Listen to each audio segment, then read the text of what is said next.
مسند احمد میں آپ صلی اللہ علیہ وسلم فرماتے ہیں کہ میں کیسے آرام کر سکتا ہوں جبکہ اسرافیل سور پر منہ لگائے ہوئے اس میں پھونکنے کو تیار کھڑے ہیں اور وہ صرف حکم الہی کے منتظر ہیں۔ ابو ہریرہ رضی اللہ عنہ سے روایت ہے کہ آپ صلی اللہ علیہ وسلم نے فرمایا جب سے اسرافیل کو سور پھونکنے کی ذمہ داری دی گئی ہے وہ تیار حالت میں عرش کی طرف نظریں جمائے کھڑے دیکھ رہے ہیں، اس ڈر سے کہ کہیں انہیں آنکھ کے جھپکنے سے پہلے ہی حکم نہ دے دیا جائے، اور ان کی آنکھیں ایسی ہیں کہ جیسے چمکدار ستارے۔ اسرافیل علیہ السلام کے بعد وہ فرشتہ کہ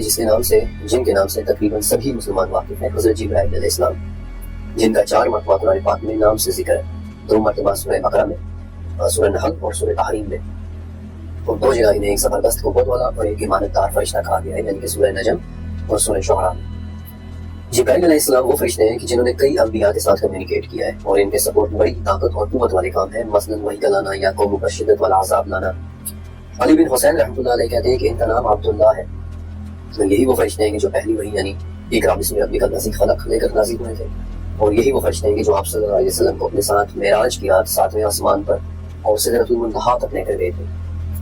جبرائیل علیہ السلام آپ صلی اللہ علیہ وسلم کی خدمت میں کبھی طاہیہ بن خلیفہ قلبی کی شکل میں آتے ہیں اور کبھی ایک ایسے شخص کی صورت میں کہ جس کے کپڑے نہایت سفید اور بال انتہائی کالے ہوتے ہیں۔ جبرائیل علیہ السلام وہ فرشتے ہیں کہ جنہیں آپ صلی اللہ علیہ وسلم نے 2 مرتبہ ان کی اصل حالت میں دیکھا ہے، ایک مرتبہ مکہ میں اور ایک مرتبہ معراج کی رات سدرۃ المنتہا کے پاس۔ جبرائیل علیہ السلام کی اصل صورت ایسی ہے کہ ایک بہت ہی عظیم الشان قوت والا فرشتہ کہ جن کے 600 گہرے سبز رنگ کے پر ہیں، جن میں سے ہر ایک پر پورے کے پورے افق پر چھایا ہوا ہے، اور ہر ایک پر میں سے موتی، زمرد، یاقوت اور جواہرات جیسی اشیاء جھڑ رہی ہوتی ہیں، اور جن کی حقیقت سوائے اللہ رب العزت کے کوئی نہیں جانتا۔ اس فرشتے کو مکہ میں دیکھنے والے واقعے کے بارے میں نبی محمد صلی اللہ علیہ وسلم فرماتے ہیں کہ میں غار حرا میں اعتکاف کے بعد وادی میں اترا اور چلا جا رہا تھا کہ میں نے آواز سنی، میں نے آگے پیچھے دائیں بائیں دیکھا لیکن کوئی نظر نہیں آیا، مجھے پھر وہ آواز سنائی دی اور میں نے پھر دیکھا، اور جب تیسری مرتبہ آواز سنائی دی تو میں نے سر اوپر اٹھا کے دیکھا تو اسی فرشتے کو زمین اور آسمان کے درمیان ایک کرسی پر بیٹھے ہوئے پایا کہ جو میرے پاس غار حرا میں آیا تھا۔ میں اس سے ڈر گیا، یہاں تک کہ میں زمین پر گر پڑا اور گھر آنے پر کمبل اوڑھنے کی خواہش ظاہر کر دی، اور اس موقع پر پھر سورہ مدثر کی وہ آیات نازل ہوئی تھی کہ اے کپڑا اوڑھنے والے اٹھ آگاہ کر دے۔ اور دوسری مرتبہ جبرائیل علیہ السلام کو ان کی اصل شکل میں دیکھنے والے واقعے کے بارے میں آپ کو اس چیپٹر کے آخر میں بتاؤں گا، لیکن جبرائیل اور ایک اور فرشتے کے متعلق مسند احمد میں ایک واقعہ درج ہے۔ ایک مرتبہ صلی اللہ علیہ وسلم کی خدمت میں کچھ یہودی آئے اور کہا کہ ہم آپ سے 5 سوالات کریں گے اور اگر آپ ہمیں ان کے جوابات دے دیں تو ہم پہچان لیں گے، ہم آپ کو ریکگنائز کر لیں گے کہ آپ ہی نبی ہیں، اور پھر ہم آپ کی تباہ بھی کریں گے، بلکہ نبی کریم صلی اللہ علیہ وسلم نے اس پر ان سے عہد بھی لیا تھا۔ ان یہودیوں کا چوتھا سوال یہ تھا کہ یہ رات کون ہے؟ آپ صلی اللہ علیہ وسلم نے فرمایا کہ رات اللہ کے فرشتوں میں سے ایک فرشتہ ہے جس کے ذمہ بادل ہے، اور اس کے ہاتھ میں آگ کا ایک کوڑا ہے کہ جس کے ساتھ وہ ان بادلوں کو چلاتا چلا جاتا ہے اس جگہ پر جہاں اللہ نے انہیں چلانے کا حکم دیا ہوتا ہے۔ یہودیوں نے کہا کہ یہ آواز کیا ہے کہ جو اس کی سنی جاتی ہے؟ آپ صلی اللہ علیہ وسلم نے فرمایا کہ یہ اس کے کوڑے کی آواز ہے۔ انہوں نے کہا کہ آپ صلی اللہ علیہ وسلم نے سچ کہا، اور پھر انہوں نے اپنا 5واں سوال کیا کہ ہر نبی کے لیے ایک فرشتہ مقرر ہوتا ہے کہ جو اس کے پاس وحی لے کر آتا ہے، آپ کا ساتھی فرشتہ کون ہے؟ اس پر آپ صلی اللہ علیہ وسلم نے جواب دیا کہ میرا ساتھی فرشتہ جبرائیل ہے۔ اور جب یہودیوں نے جبرائیل علیہ السلام کا نام سنا تو وہ اٹھ کھڑے ہوئے اور کہنے لگے کہ جبرائیل یہ فرشتہ تو جنگ، لڑائی اور عذاب لے کر آتا ہے، یہ تو ہمارا دشمن فرشتہ ہے۔ ہاں اگر آپ میکائیل کہتے ہیں کہ جو رحمت میں بتاؤ تو بارش لے کر آتا ہے تو ہم آپ کی بات مان لیتے۔ اور پھر اسی پر سورہ بقرہ کی وہ آیت نازل ہوئی تھی کہ جو شخص جبرائیل کا دشمن ہو جس نے آپ کے دل پر اللہ کا پیغام اتارا ہے تو اللہ بھی اس کا دشمن ہے۔ اب یہاں سے اس چیپٹر کا وہ حصہ شروع ہوتا ہے کہ جس کے اندر میں فرشتوں کی شکل و صورت کے بارے میں بات کروں گا۔ اب زیادہ تر انسان جب فرشتوں کے متعلق سوچتے ہیں تو یہی تصور کرتے ہیں کہ بہت ہی خوبصورت اور معصوم سی صورت، اور شاید اسی وجہ سے جب عزیز مصر کی بیوی کی محفل میں آنے والی عورتوں نے یوسف علیہ السلام کو دیکھا اور اپنی انگلیاں کاٹ لی تو سورہ یوسف کے مطابق ان کی زبان سے یہ نکلا کہ حاشا اللہ، یہ انسان نہیں بلکہ کوئی بہت ہی بزرگ فرشتہ ہے۔ لیکن تمام فرشتے ایسے نہیں ہیں۔ اگر آپ کو منکر نکیر کا چہرہ یاد ہے کہ سیاہ رنگت اور نیلی آنکھیں، یا پھر زبانیاں، آگ کے گڑھے میں بہت سارے پر، یا پھر پہلے آسمان رقیقہ پر موجود وہ فرشتہ کہ جس کا آدھا جسم برف کا ہے اور آدھا جسم آگ کا بنا ہوا ہے، یا پھر تیسرے آسمان کے دوم پر موجود 70,000 سروں والا وہ فرشتہ کہ جس کے 70,000 منہ ہیں اور ہر منہ میں 70,000 زبانیں ہیں۔ ذرا ان مناظر کو اپنے تصور میں لائیں، میرا نہیں خیال کہ 70,000 سر امیجن کر کے آپ کا دل دہنے کے بغیر رہ نہیں سکے گا۔ قرآن پاک میں ایک جگہ فرشتوں کی ایک ڈسکرپشن بتائی گئی ہے کہ ان کے پر ہوتے ہیں۔ سورہ فاطر کی پہلی آیت میں 2 2 3 3 اور 4 4 پر والے فرشتوں کا ذکر ہے، اور یہ بھی کہ اللہ اپنی مخلوق میں جو چاہتا ہے زیادہ کرتا ہے۔ ابن عمر رضی اللہ تعالیٰ کو فرماتے ہیں کہ نبی کریم صلی اللہ علیہ وسلم کے زمانے میں غیر شادی شدہ نوجوان تھا اور مسجد نبی میں سویا کرتا تھا، اور میں دیکھتا کہ جو شخص بھی کوئی خواب دیکھتا وہ آپ صلی اللہ علیہ وسلم سے اس کا تذکرہ کرتا۔ تو ایک دن میں نے سوچا کہ اے اللہ، اگر تیرے نزدیک مجھ میں کوئی خیر ہے تو مجھے بھی کوئی خواب دکھا تاکہ میں بھی باقی لوگوں کی طرح آپ صلی اللہ علیہ وسلم سے اس کی تعبیر پوچھ سکوں۔ ابن عمر کہتے ہیں کہ پھر میں سویا اور میں نے 2 فرشتے دیکھے جو میرے پاس آئے اور وہ مجھے لے کر چلے، اور پھر ان کے ساتھ ایک تیسرا فرشتہ بھی آ گیا اور اس نے مجھ سے کہا ڈرو نہیں، تم نیک آدمی ہے۔ اور پھر یہ حدیث آگے چلتی ہے۔ لیکن کیا وجہ کہ فرشتے نے انہیں نہ ڈرنے کا کہہ کر تسلی دی؟ بلکہ بائبل میں اکثر مقامات پر جہاں فرشتے کی بات چیت کا تذکرہ آتا ہے وہ مقام ہمیشہ ڈرو نہیں سے شروع ہوتا ہے، فیئر ناٹ۔ 7ویں صدی کے اسکالر محمد بن مسلم برق نامی ایک فرشتے کے بارے میں بتاتے ہیں کہ جس کے 4 منہ ہیں، ایک منہ انسان جیسا، ایک منہ بیل جیسا، ایک منہ شیر جیسا اور ایک منہ گدھ جیسا، اور جب وہ دم ہلاتا ہے تو بجلی کڑکتی ہے۔ اب ذرا ان 4 جانوروں کے سروں والے فرشتے کو امیجن کریں کہ اگر وہ آپ کے سامنے آ جائے تو آئی ڈونٹ تھنک کہ آپ اسے آسانی سے برداشت کر پائیں گے۔ انجیل میں 4 قسم کے فرشتوں کی بڑی ڈیٹیل ڈسکرپشن، تفصیلی ڈسکرپشن ملتی ہے۔ پہلی قسم ہے چرابمس، یہ وہ فرشتے ہیں کہ جو انجیل کے مطابق ایک ہائیبرڈ قسم کی شکل رکھتے ہیں۔ مثلا بائبل میں ان کے 4 پر بتائے گئے ہیں، جن میں سے 2 پر ان کے جسم کو چھپاتے ہیں اور 2 پر ان کی اڑان کے لیے استعمال ہوتے ہیں۔ دوسری قسم ہے ملکمس، جو ہیبریو لفظ ملک سے نکلا ہے، یعنی کہ پیغام لانے والے،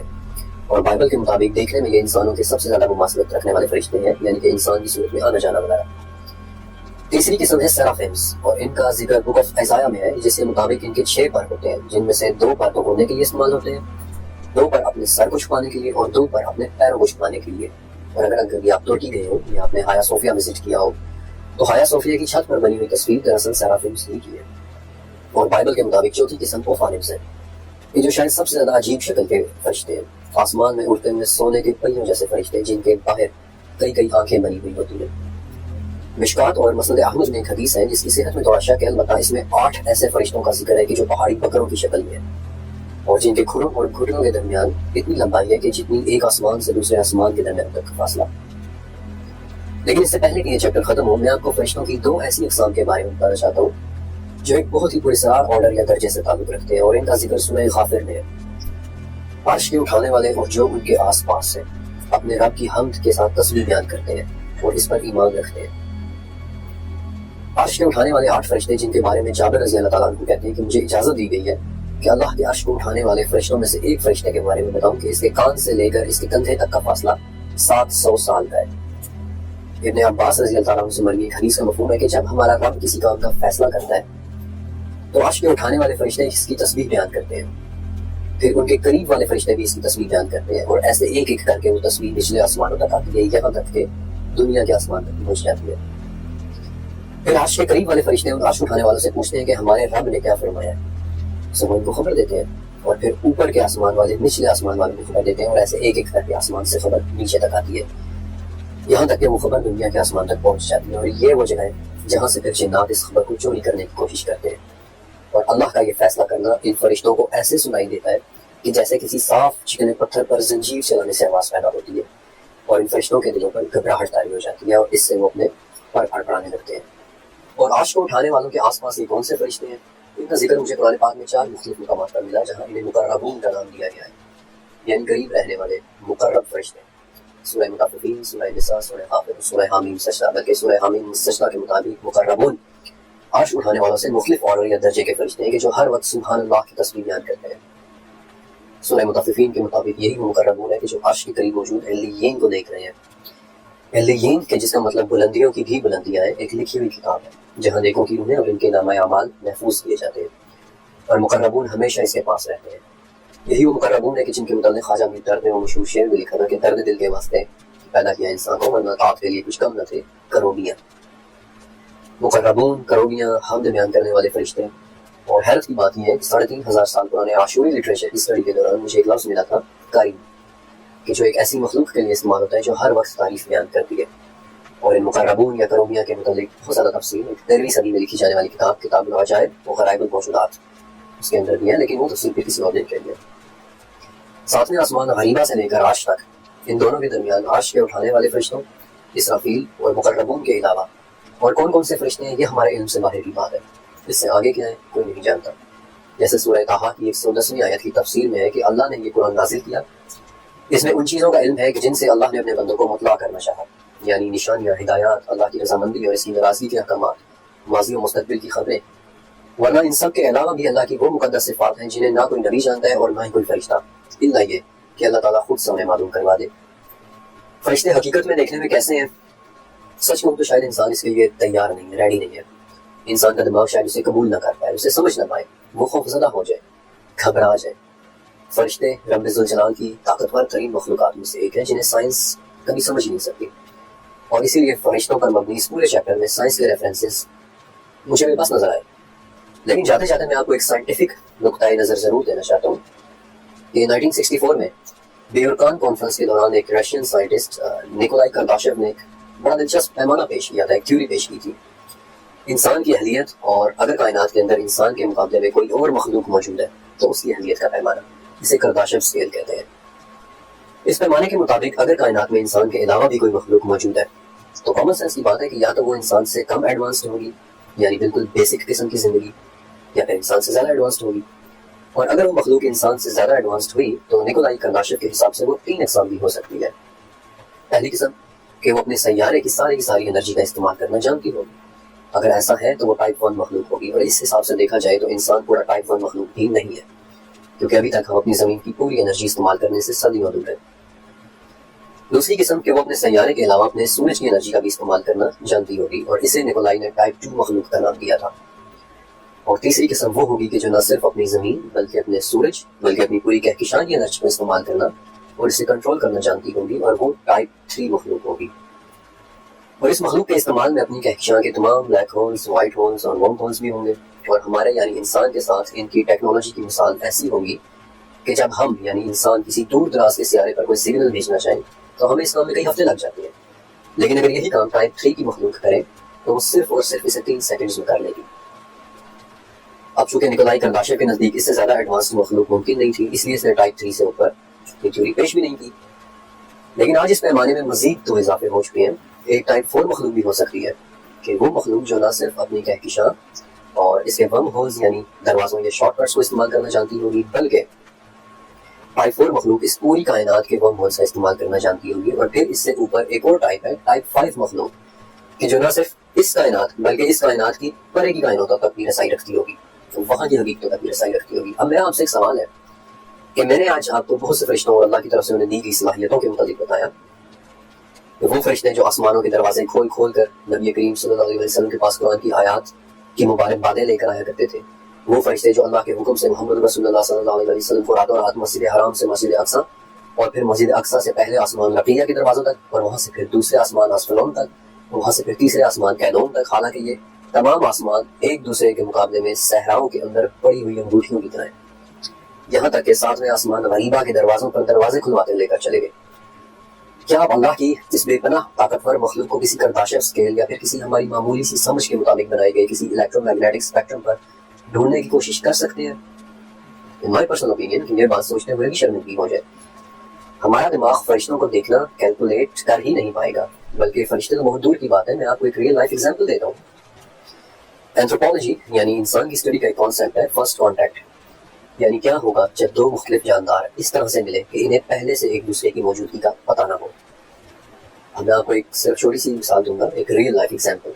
1930 میں پاپوا نیو گینی کے لوگوں نے جب پہلی مرتبہ ایک سفید فام مسافر مچ لیے تو دیکھا تھا تو وہ اتنا گھبرا گئے تھے کہ سب سے پہلے وہ اس کے جسم کو رگڑ رگڑ کر اس کی جلد کی سفیدی اتارنے لگ گئے تھے. وہ لوگ یہ سمجھے تھے کہ یہ گھوڑا شاید کسی بیماری سے گھوڑا ہوا ہے یا اس کے جسم پر سفید مٹی لگی ہوئی ہے. وہ لوگ ایک گھوڑا دیکھ کر گھبرا گئے تھے.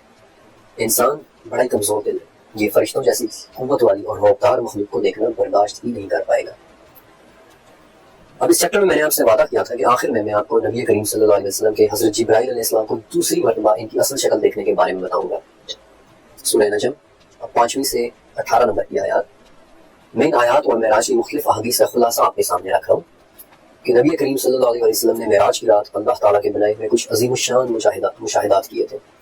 چھٹے آسمان دقنا کہ جو سونے اور سرخ پتھروں سے بنا ہوا ہے، جہاں ایک عظیم الشان درخت سدرۃ المنتہا ہے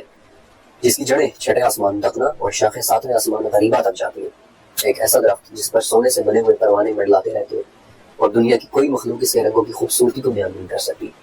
یہ وہ مقام تھا کہ جہاں نبی کریم صلی اللہ علیہ وسلم نے حضرت جبرائیل علیہ السلام کو دوسری مرتبہ ان کی اصل شکل میں دیکھا، اس حالت میں کہ ان کے گہرے سبز رنگ کے 600 پر تھے جنہوں نے تمام افق کو ڈھانپا ہوا تھا، اور ان کے عظیم الشان پروں سے موتی، زمرد اور یاقوت جھڑ رہے. اور ایک روایت میں ہے کہ جب جبرائیل علیہ السلام کو ورائے حجاب رب ذوالجلال کی موجودگی کا احساس ہوا تو وہ اسی وقت وہیں پر سجدے میں گر پڑے تھے۔ اب صرف ایک لمحے کے لیے تصور کریں، اس منظر کو امیجن کریں کہ ایک عظیم الشان درخت جس کی جڑیں چھٹیں اور شاخیں ساتویں آسمان میں ہو، جس کے رنگوں اور جس کی خوبصورتی کو دنیا کی کوئی مخلوق بیان نہ کر سکتی ہو، جس پر سونے کے بنے ہوئے پروانے منڈلا رہے ہوں، اور وہاں ایک عظیم الشان بزرگ فرشتہ ہمارے واحد معبود رب ذوالجلال والاکرام کی بارگاہ میں سجدہ ریز ہو۔ اپنی 35 سالہ زندگی کے دوران میں نے اس سے زیادہ طاقتور اور اس سے زیادہ خوبصورت منظر کبھی بھی تصور نہیں کیا، اور اسی لیے سورہ نجم کی 18ویں آیت میں آتا ہے کہ بے شک اس نے اپنے رب ذوالجلال کی بڑی بڑی نشانیوں میں سے بعض نشانیاں دیکھ لی۔ اس چیپٹر کا اختتام میں ترمذی کی ایک بڑی پیاری حدیث کے ساتھ کرنا چاہتا ہوں کہ حضرت محمد مصطفیٰ صلی اللہ علیہ وسلم نے فرمایا کہ کچھ فرشتے ایسے بھی ہیں کہ جو زمین میں گھومتے پھرتے رہتے ہیں، جب وہ کسی قوم کو اللہ کا ذکر کرتے پاتے ہیں تو ان کے پاس بیٹھ جاتے ہیں، اور بعد میں جب یہ فرشتے آسمان کی طرف جاتے ہیں تو اللہ تعالیٰ ان سے پوچھتا ہے کہ میرے بندے کیا کر رہے ہیں، حالانکہ وہ خوب جانتا ہے۔ فرشتے جواب دیتے ہیں کہ یا رب وہ تیری تعریف اور بزرگی بیان کر رہے ہیں۔ اللہ فرماتا ہے کہ کیا انہوں نے مجھے دیکھا ہے؟ فرشتے کہتے ہیں کہ اللہ انہوں نے آپ کو نہیں دیکھا۔ پھر اللہ فرماتا ہے کہ اگر وہ مجھے دیکھ لیتے تو کیا ہوتا؟ پھر وہ پوچھتا ہے کہ وہ لوگ کیا چاہتے ہیں اور کیا مانگتے ہیں؟ فرشتے کہتے ہیں کہ یا رب وہ جنت مانگتے ہیں۔ اللہ تعالیٰ پوچھتا ہے کہ کیا انہوں نے جنت دیکھی ہے؟ فرشتے کہتے ہیں کہ نہیں یا رب انہوں نے جنت نہیں دیکھی۔ تو اللہ فرماتا ہے کہ اگر وہ دیکھ لیتے تو کیا ہوتا؟ پھر اللہ تعالیٰ پوچھتا ہے کہ وہ کس چیز سے دور بھاگتے ہیں؟ فرشتے کہتے ہیں کہ یا رب وہ جہنم سے بچنا چاہتے ہیں۔ اللہ تعالیٰ پوچھتا ہے کہ کیا انہوں نے جہنم کو دیکھا ہے؟ فرشتے کہتے ہیں کہ نہیں یار۔ اللہ تعالیٰ فرماتا ہے کہ اگر وہ دیکھ لیتے تو کیا ہوتا؟ اور پھر اللہ تعالیٰ ان فرشتوں سے فرماتا ہے کہ میں تمہیں گواہ بنا کر کہتا ہوں کہ میں نے ان سب لوگوں کی مغفرت کر دی ہے۔ فرشتے کہتے ہیں کہ یا اللہ ان میں ایک شخص ایسا بھی تھا کہ جو مجلس میں آپ کے ذکر کے لیے نہیں بلکہ اپنے کسی کام کے لیے آیا تھا۔ اللہ تعالیٰ پھر فرماتا ہے کہ وہ لوگ ایسے ہیں کہ ان کا ہم نشین بھی محروم نہیں رہ سکتا، تم گواہ رہو کہ میں نے اس شخص کو بھی بخش دیا جو ان کے پاس اپنی ضرورت سے آیا تھا۔ سچ کہوں تو مجھے اپنا آپ اس آخری شخص کی اتنا لگتا ہے کہ جو علم کی تلاش میں صرف اس لیے پھرتا ہے کہ وہ اپنے رب کی بڑائی بیان کر سکے، اور یہ ڈاکیومنٹری لکھنے کی وجہ صرف اور صرف یہی تھی کہ میں اپنے اللہ کا ذکر بیان کروں۔ شاید اللہ ان فرشتوں کو گواہ بنا کر مجھے بھی معاف کر دے۔